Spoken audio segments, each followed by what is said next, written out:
Merci beaucoup. Il me fait plaisir maintenant de vous présenter Marc-André Geoffroy pour son compte.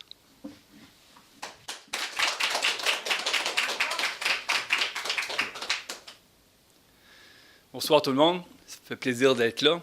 Avant de commencer, je voudrais juste dédier mon compte à ma conjointe Denise, qui m'entend compter pour la première fois.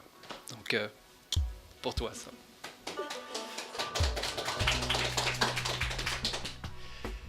Avant de commencer l'histoire aussi, il faut que je vous situe Zacharie, qui est un des personnages principaux de mon conte. Zacharie habite dans une concession pas loin de mon village.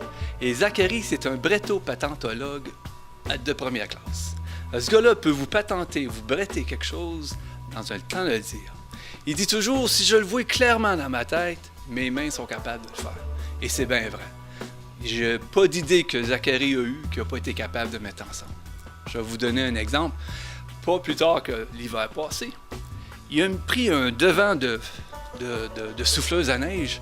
Il a branché ça avec une vieille bicyclette. Au milieu de ça, il y a un engrenage qui est caché par une boîte. Une boîte que Zacharie se plaît à appeler sa boîte magique. Et depuis ce temps-là, pour nettoyer sa cour, Zacharie pédale. C'est unique. Il dit que oh oui, c'est vrai, c'est pas aussi vite qu'avant, mais il dit c'est bon pour la santé, puis ça coûte rien. Angèle, sa femme, dit c'est une essouffleuse à neige. Zacharie et Angèle aiment bien beaucoup les enfants. Ils aiment aussi se costumer. Toutes les occasions pour eux sont bonnes pour se costumer. Si vous les invitez à manger chez vous, ils vont arriver costumés. Si vous êtes invité chez eux, ils vont vous accueillir costumés. Si vous les invitez à une noce, ils vont arriver costumés aussi. Toutes les occasions sont bonnes. Alors vous pouvez voir que l'amour des enfants et l'amour des costumes, ça fait en sorte que ces gens-là aiment l'Halloween, c'est clair. Il faut comprendre aussi que, proche d'un village comme ça, attirer des gens dans une concession un soir d'Halloween, c'est pas évident. Mais eux réussissent toujours. C'est une tradition dans mon village de faire un détour par chez Zacharie et Angèle. Il faut absolument le faire. Ils le font en voiture. Il y a un défilé de voitures qui passe chez eux. Les enfants adorent ça. L'Halloween 2017, l'Halloween qui vient de passer, Zacharie m'a vu pas longtemps avant. Puis il m'a dit, Marc-André, j'aimerais ça faire quelque chose de nouveau. J'aimerais ça nourrir les enfants différemment. OK, qu'est-ce que tu veux faire, Zacharie, exactement? Mais il dit, j'aimerais nourrir leur esprit.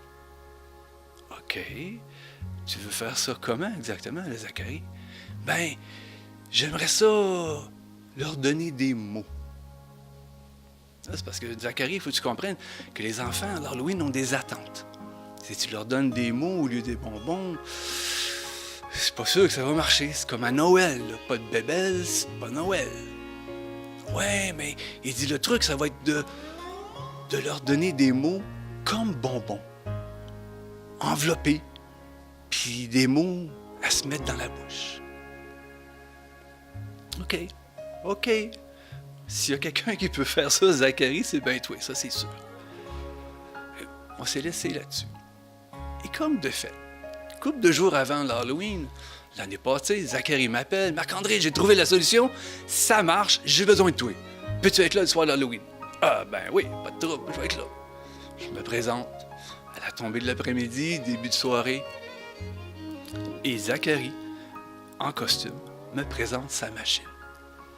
Fait qu'il faut voir, au milieu de la machine, une boîte.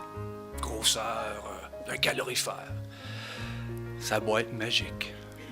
D'un côté, un baril rempli d'une substance visqueuse qui goûte la gomme ballon moutarde salée, mais pas de la bonne couleur, par exemple.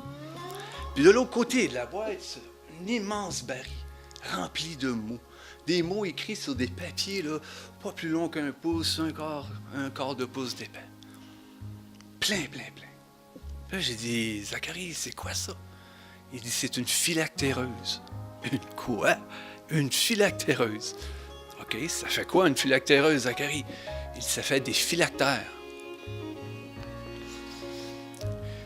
Explique-moi, c'est quoi des phylactères, Zacharie? Ben, Puis il dit, le phylactère dans une bande dessinée, c'est la bulle là, pour les personnages. On met des mots dedans pour les faire parler. Ah, OK. OK. Si tu as une phylactéreuse qui va faire des phylactères, parfait. Moi, je fais quoi? Il dit, toi, tu vas l'actionner. Et comme de fait, il y avait un bras. Schlac. Excellent, ça marche. Oh, à ce moment-là, les enfants commencent à arriver, la brûlante venait de tomber. Les premières voitures arrivent, ça se vide. Et je me mets en marche. Schlac. Et comme de fait, la phylactéreuse se met à émettre des bulles, grosses comme des balles de billard, de toutes sortes de couleurs, avec des mots dedans.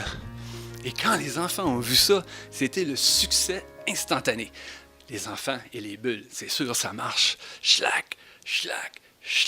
Les enfants se sont mis à attraper les bulles. Et évidemment, les bulles éclatent. Qu'est-ce qui leur reste dans la main? Un mot. Qu'est-ce que les enfants font? Le lisent. Ils viennent de mettre le mot dans la bouche des enfants. C'était un succès monstre. Les gens rentraient sur le terrain et ne quittaient plus. Il y avait une congestion sur la concession incroyable. Et moi, j'étais là avec le gros sourire. Schlac. C'était de même toute la soirée. Il s'est installé une cacophonie. Les enfants qui ne comprenaient pas allaient voir les grandes sœurs, les grands frères pour se faire expliquer le mot. Les parents s'en mêlaient, ils voulaient voir eux autres aussi c'était quoi qui était écrit. Ça a fait comme un murmure, une symphonie qui s'est installée. À un moment donné, il est arrivé ce qui devait arriver. Schlac. Le bras m'est resté les mains. Oh. Et la phylactéreuse est partie de tout seul. Elle s'est mise à produire des milliers, des centaines de milliers de bulles. Et ça a flotté, ça, juste au-dessus des têtes de tout le monde. Ça a fait un immense nuage sur la propriété. C'était de toutes sortes de couleurs, éclairé par l'éclairage de maison, éclairé par la lune de l'autre côté. On aurait juré qu'on regardait la galaxie. C'était beau. Tout le monde, la bouche, Le nuage s'est mis à monter et la première bulle a touché une branche. Elle a éclaté. Elle a fait éclater le nuage complet. Et les mots se sont mis à tomber tout doucement. Mesdames et messieurs, je vous jure, le 31 octobre 2017, chez Zacharie et Angèle, il a neigé des mots. C'était de toute beauté. Et les gens se sont mis à attraper ça à pleine main, se mettre ça dans les poches, mettre ça dans les sacs au lieu des bonbons, pour ne pas laisser tomber un mot, pour s'assurer qu'il n'y ait pas un mot qui tombe dans le vide. Et quand il n'y a plus eu un mot, un silence heureux qui s'est installé, paisible. Les gens ont comme compris que la soirée était terminée. Ils se sont tous en allés tranquillement. Zacharie, Angèle et moi, en silence, on a raboyé. On s'est salués sans dire un mot. Et moi, j'ai marché jusque chez moi. J'ai laissé ma voiture chez Zacharie, pas parce que je ne pouvais pas conduire, je voulais juste pas conduire. Juste pour faire durer la magie, faire durer le bonheur de la soirée. Quand je suis arrivé chez moi, j'ai eu l'impression que j'avais flotté tout le long. Et si je vous raconte ça ce soir, que j'ai eu l'impression de flotter, je me rends compte que peut-être moi aussi, j'étais dans une bulle. Merci beaucoup.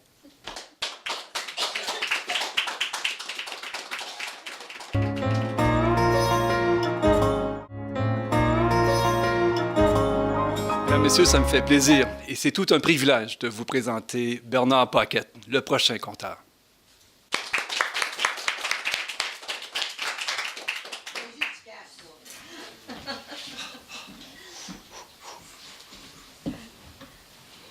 Respire deux. J'ai fini de la composer à 5 heures, fait que c'est encore frais. Bonsoir, mon histoire s'intitule « Un bon diable ». Oui, vous avez remarqué, je porte une casquette d'Écossais. Non, définitivement, je ne suis pas Écossais, mais c'est en mémoire de mon personnage, Jonathan McPherson. Jonathan McPherson était un jeune homme qui, si on peut dire de lui, il était tenace, il avait une bonne fourchette, Il était intelligent. Puis, il demeurait dans un petit village minier très isolé. Puis, il s'était amouraché d'une jeune dame, un ami de sa cousine, qui vivait dans la ville, l'autre côté ou l'autre versant de la montagne. C'est pas que c'était loin, mais c'était très compliqué d'aller là à cause de la géographie. Alors, il avait décidé dans sa tête, très déterminé, qu'au mois de novembre, il irait voir sa douce, il la demanderait en mariage, puis il arriverait un peu plus tôt pour s'acheter des vêtements, puis préparer les noces, puis avoir un bon jonc pour elle, quelque chose de beau. Mais pour ce faire, il devait partir à la fin d'octobre, puis dans sa tête, il voulait passer à travers la montagne. Alors, il a été consulté un chasseur, un copain de descendance irlandaise aussi. Puis il dit, c'est mon intention. Il dit, oh non, fais pas ça. Fais pas ça. Il dit, on passe pas là après la mi-octobre. Il dit, la température est mauvaise. Il dit, il y a des esprits qui errent. C'est pas bon, les gens se perdent. Ils reviennent pas. Les animaux ont peur. McPherson, c'est un gars rationnel. Il dit, moi, ces affaires-là, je crois pas ça. Fait qu'il se fait expliquer le chemin, puis le lendemain matin, il prend son cheval, puis il part. Après une journée de galoper, il arrête à une intersection de route, puis là, il est un peu confus, puis il voit un trappeur.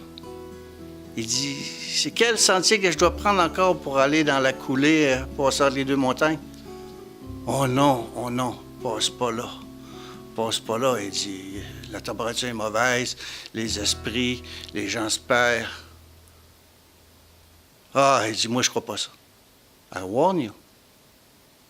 Je t'avertis. Fait que c'était son deuxième avertissement. Mais déterminé, il continue son chemin, puis arrive juste à l'entrée de la coulée entre les deux montagnes. C'est assez étroit. Puis il rencontre un prospecteur. Il dit, fais-moi pas croire que tu rentres là-dedans. Là. Il dit, pas la journée de l'Halloween. Oh non, il dit, mon âne commence déjà à paniquer, les esprits qui errent, la température est mauvaise, va pas là-dedans. Jonathan, il dit, hey, il dit, moi, là, je crois pas à ces affaires-là. Troisième avertissement, I warn you, je te le dis. Fait qu'il dit, bon, pour vous faire plaisir, je vais me dépêcher, puis je vais essayer de sortir de la coulée avant noirceur. Fait qu'il rentre dans la coulée, puis là, le vent commence à prendre, puis là, il entend des sifflements. Ah, c'est le vent dans l'école, dans les rochers. Ah, c'est rien. Là, la pluie tombe, le brouillard commence. La grêle, la neige. Puis là, son cheval prend le mort aux dents, puis il tombe, puis son cheval s'en va. Là, c'est le brouillard, il est mouillé, ça va pas bien. Il n'a pas mangé de la journée parce qu'il veut se dépêcher à passer. Pas parce qu'il est superstitieux, mais il dit, un coup que... Fait que là, il continue à marcher. Il dit, mon cheval n'aura pas le choix d'arrêter au bout, à quelque part. Fait que là, il continue, puis il est en douleur d'avoir tombé. Puis là, bien, il sent une odeur de viande rôtie. Une odeur de thé au jasmin. Oh, ça doit être bon. Puis lui qui a une bonne fourchette, hein. Ouf, il avait faim. Puis là, du coup, il attend le crépitement d'un feu. Mais il voit toujours rien. Il continue à avancer. Puis là, il voit une ouverture d'une caverne à flanc de montagne. Puis là, il voit son cheval qui est attaché, bien brossé. Puis un vieux monsieur qui est là. Fait qu'il s'approche. Puis le vieux monsieur l'invite. Viens te mettre à l'abri, viens te mettre à l'abri. Il dit, il fait froid, puis la neige va tomber beaucoup à ce temps-ci de l'année. Fait qu'il serre la main. Le vieil homme avait la main tellement froide, on aurait juré que c'était un mort. Il dit, vous appelez comment? Il dit, moi, ça peut te faire plaisir. Il dit, les gens ne se rappellent pas de moi, mais tu peux m'appeler Tim. OK. Il dit Tim. Fait que là, il offre une tasse de café, puis il dit, moi, il dit, j'étais un esprit, il dit. Puis, le diable, j'ai vendu mon nom au diable il y a longtemps, puis il dit, on a 3 chances de rédemption. Il dit, moi, là, on a 3 chances, oui. Là, c'est ma dernière chance. Puis, si je veux avoir ma dernière chance de rédemption, là, pour sortir de l'enfer, il dit, il il faut qu'il y ait des conditions. Il dit, premièrement, il dit que je fasse plaisir à 3 personnes différentes, que je dise la vérité, puis quelqu'un me remplace 1 an ici, jour pour jour. Hey, Jonathan, il dit, « Hey, toi, commence-moi pas à m'embarquer ces corps de l'Halloween parce que je sais qu'aujourd'hui, c'est le 31, mais pas question. » Ah, je t'ai dit la vérité. Là, le froid s'intensifie, il dit, « T'aimerais-tu venir dans ma caverne? » Il dit, « Fait plus chaud. » Il dit, « Oui, certain. » Il dit, « Je suis mouillé. » Là. Puis, fait qu'il rentre dans la caverne, puis il y a un embranchement. Il rentre là, c'est plein d'or. Ah, des bijoux, des rubis. Nommez-les, il est là. Fait que Tim, il dit, tu sais, là, si tu me remplaces 1 an, là, dans 1 an, tu peux prendre autant que tu peux dans tes bras, tant si longtemps que tu es capable de sortir de l'ouverture de la caverne. Non, non, il dit, je suis déterminé, il dit, à aller me marier.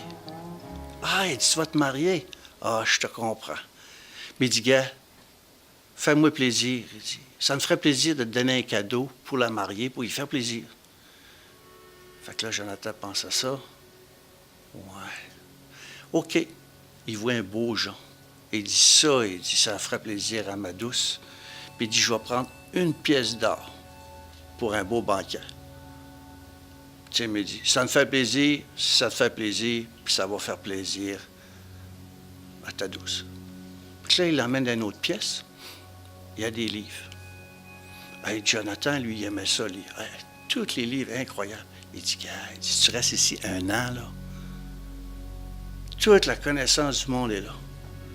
Il dit, oui, mais 1 an, c'est long à lire, là. Puis il dit, ma blonde, là, ma chérie, là, elle ne saura pas ce qui arrive. Il dit, je vais lui porter une lettre de dire que tu vas venir dans 1 an, jour pour jour. Non. Je suis déterminé. Mon idée, c'est d'aller me marier. Puis là, Jonathan, il voit un beau petit livre, un tout petit livre de poésie.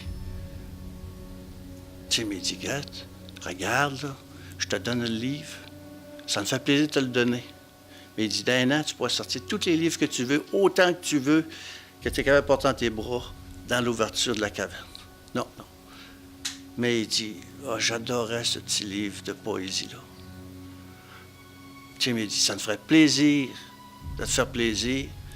Je te donne mon livre de poésie. Puis il dit ça, là, ça fait plaisir à ma chérie parce qu'elle aime la poésie. Ah, 3 personnes contentes. Super, hein? Fait que là, il passe dans une autre chambre de la caverne, puis il y a des miroirs et des beaux manteaux. Tim, il dit, écoute, t'es mouillé, là.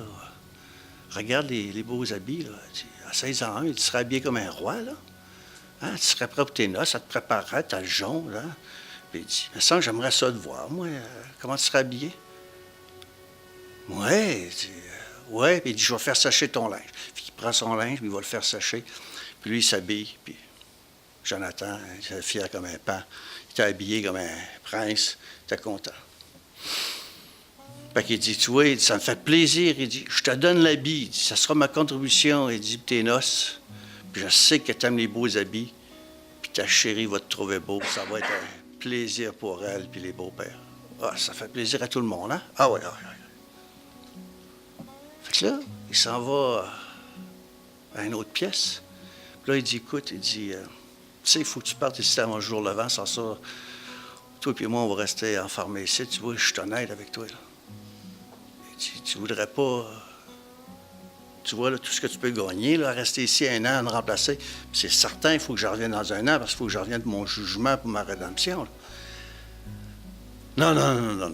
Je suis déterminé à aller me marier. Il dit, ça me fait de la peine pour toi, tu es un bon diable, là. Mais non.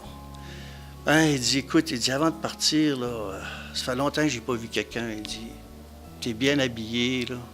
Ça, tu viendrais-tu un bon repas avec moi, là, passer la nuit, puis ça fait longtemps que j'ai pas eu de la compagnie.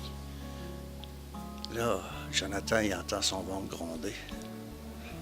Il dit, oui. Il dit, tu me promets de me le dire. À 3h30, l'horloge va sonner. Tu vas pouvoir sortir. Puis tu repars avec ton cheval, avec les cadeaux que je t'ai faits. Promis, pas de problème.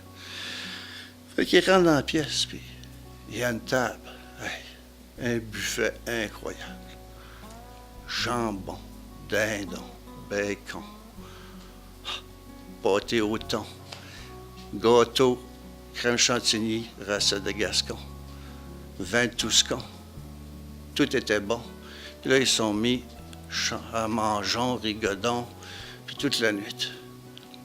Puis là, 3h15, c'est midi. C'est ton temps de partir. Ah, oui. Là, il se lève. Oh, mon Dieu, j'ai mangé comme un cochon. Tu sais, mais tu ben non. Il dit, c'est ton petit péché mignon. Fait qu'il dit, je vais aller chercher tes vêtements, qui étaient prêts de sécher. Fait qu'il sort le premier. Puis quand que Jonathan vient pour passer dans l'ouverture, la bedaine reste coincée. Il ne pourrait pas sortir. Alors Tim le regarde, puis il dit, trick or treat, on se revoit l'année prochaine.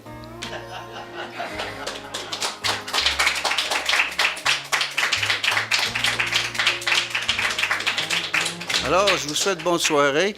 Je vous remercie à tous les conteurs qui sont venus ce soir. Au plaisir des téléspectateurs, ceci conclut notre deuxième segment sur l'Halloween. Et notre prochain thème sera sur la chasse. Encore une fois, merci à tous et pour votre plaisir.